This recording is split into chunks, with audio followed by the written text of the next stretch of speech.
Hello, this is Castle of Castle Does. This is a very special episode where I get a whole bunch of shit done in one night, and holy crap, it was a lot of stuff. Okay, so like massive a fucking amount of static meshes and geometry work and all this kinds of crazy stuff in place, and all kinds of things to say about the entire process. Pow. But it all starts here, in 3D Studio Max, a version quite young. Maybe I should learn how to like use this program. Okay, so back at 3D Studio Max, a program that is quite young, a program that is only 7.3. It grew and then stopped growing. So I end up getting all these models in here, and I mean, there's just basically what I did was I built like a model farm in Max, and then I started kind of like plotting out exactly how I want to go about getting all the models in, and like mainly I wanted to have like sort of like a mix of like more techy models and then the smoother models. Currently the smoother models, I haven't quite figured out how to get their light maps to. I think the meshes just need to have more attention to get the light maps not to have seams on the edges, so that it looks like a continuous mesh when you put a bunch of them together. Either that, or I need to just sort of I don't know, maybe make larger non-modular pieces. For the most part, though, I'm getting everything in. There was a ton of them, about 40, 48 models or something like that. Not all of them are in because I didn't record every single one of them. It's a bit of a drag having the recording turned on working in UE4 because of the fact that it slows down so much. But otherwise, most of everything is recorded and in place and doing good, and hell yeah, and look at that giant like arch thingy there. Wanted to do like an arch thingy there because one of Epic's maps has like an arch thingy that has like sort of window things poking through with space or something like that. So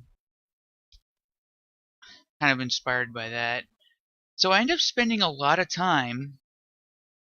Now this is actually something that I should have known better, but building levels completely out of brushes and then expecting to come back later and just model it out actually is kind of a pain in the butt of a process. See, it's different when you have the meshes and you build the level and you're like, oh, I just put this wall piece in right away. You save a ton of time, right? But when you build everything out of brushes, you're not really thinking about all the measurements, like the size, the scale of the models. You're not thinking about like, oh, what model is going to go here. You just kind of throw them all together. And ultimately, you either have to make the decision to resize hallways and fit them in a way where you can get modular model pieces to kind of work nicely, or you get really into just jamming shit in weird places, and which a great deal of Unreal Tournament level design is seriously just jamming models together. That's why it's really nice when the models are built in such a way where there aren't any missing polys, because I might take that staircase and like rotate it and make it a fucking wall piece. It's really common to go that route. But when you don't have any idea what the models are going to be, even if you're the one who's making the models, when you build the whole thing out with brushes, it's really kind of tough to figure out how exactly to fit it all together later on. I mean, this is something I can already tell in a lot of ways. Like, they're going to have a lot of visible brush surfaces and stuff like that in the Epic maps. I can already tell you.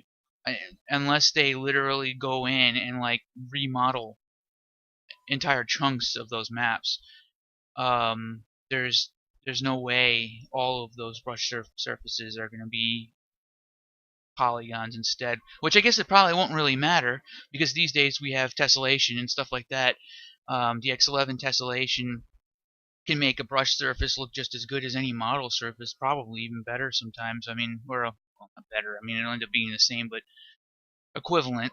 Uh, well, I don't know. For some reason, I feel like this. Overall, I'm just gonna say right now, the process feels a lot smoother when you're building a level and you already have a whole repository of models to work with. I will definitely say that, like right now, seriously. Making a brand new UT map just using the models that they already have is like 10,000 times easier. I think we'll probably see a hell of a lot of really good looking maps almost overnight after Epic releases their model pack or something like that. I'm actually kind of considering the idea of just making a base model pack myself that I don't know, just something I can release for other people to use too. Something that covers all of the real basic things, ramps and crates and things of that nature. Just sort of, something like that. I actually feel like a little bit like if I had built this map with a model pack like that in the first place, things would have gone a lot more smoothly. Just the sheer number of static meshes. Like I added so many of them, and I feel like in order to properly fill this level out, I probably still need to add another 40. So I have like these cool pipes kind of coming down through here. Now this is an example where sometimes the gameplay like can be affected by the art, where I'm like, well, I have a big open space. Well, maybe it would look really cool to have these pillars. Well, now I have these pipe pillars coming right down the middle. They look really cool, but in actuality, they also add a little bit more interesting combat to that whole area because now you kind of have something to kind of duck behind and dodge around and stuff like that.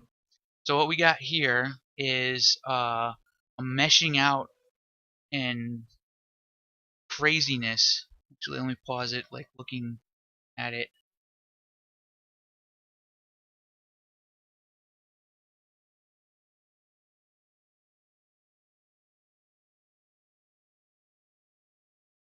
And I mean, this is crazy right here. Um, it's working out fairly well, although due to the fact that there are seams on the light maps, I didn't get that smooth look I wanted just because of those edges. So I still have some things to kind of figure out. And aside from that, I still haven't even managed to use like some of the static meshes still haven't been used. Some of the areas haven't been completely filled out with static meshes yet.